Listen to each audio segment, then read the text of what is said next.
Usually when we think about the end of the world, we picture, you know, huge explosions and just deafening chaos. But imagine if the apocalypse was just cold and utterly silent.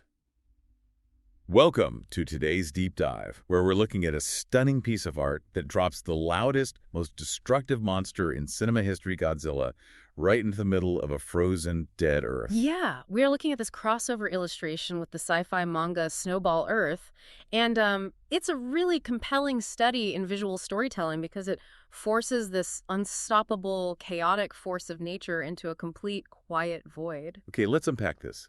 For those of you who aren't familiar with Snowball Earth by Yuhiro Tsujitsugu, the premise is, well, it's pretty intense. Oh, it's incredibly bleak, right. The main character, Tetsuo, spends 10 years fighting aliens in space, only to come home and find Earth literally encased in ice.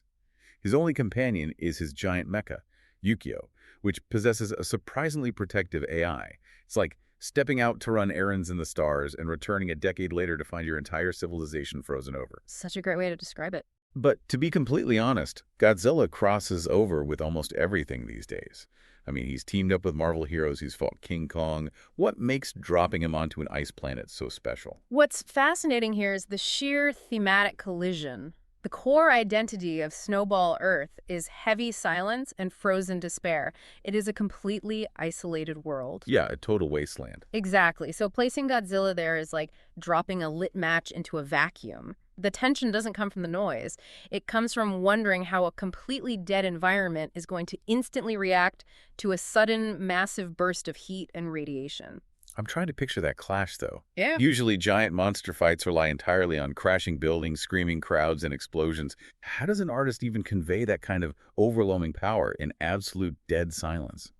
Mostly by leaning heavily into visual contrast rather than implied sound. You have the biological, jagged, ancient power of the kaiju pitted against the industrial, articulated, futuristic design of the mecha. Oh, so it's not just monster versus machine. No, not at all. It is a creature of intense, radiating heat standing in stark opposition to a sub-zero environment. But a stark premise like that only works if the art can back it up, which brings us to the actual line work.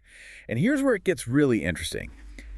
Tsujitsugu's art style is incredibly meticulous. He doesn't just sketch a generic robot. Right, the details are crazy. Yeah, he focuses on the mechanics, like the hydraulics, the heavy plating, even the scuff marks on the chassis. And he visually anchors Godzilla into that same metallic, desolate world by using the exact same harsh, heavy, cross-hatched ink lines that are usually reserved for drawing industrial mechas.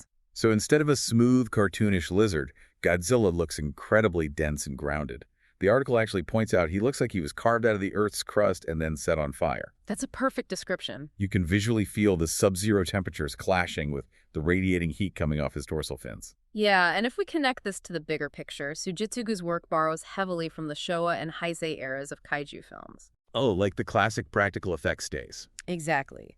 That means he's deliberately capturing that specific heavy feel of the men in rubber suits from the 60s to the 90s, rather than the slick, weightless look of modern CGI. Which gives the monsters a sense of actual physical history.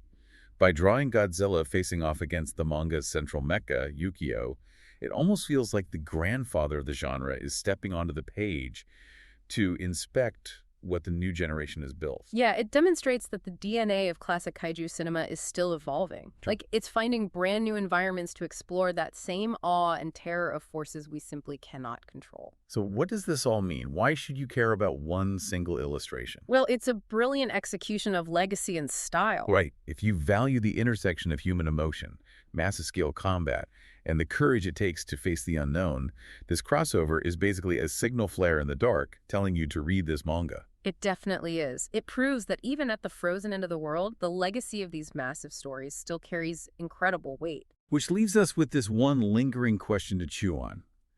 In a desolate, frozen apocalypse where humanity is entirely gone, you have the ultimate symbol of human technology, the mecha Yukio, facing down the ultimate force of ancient nature, Godzilla.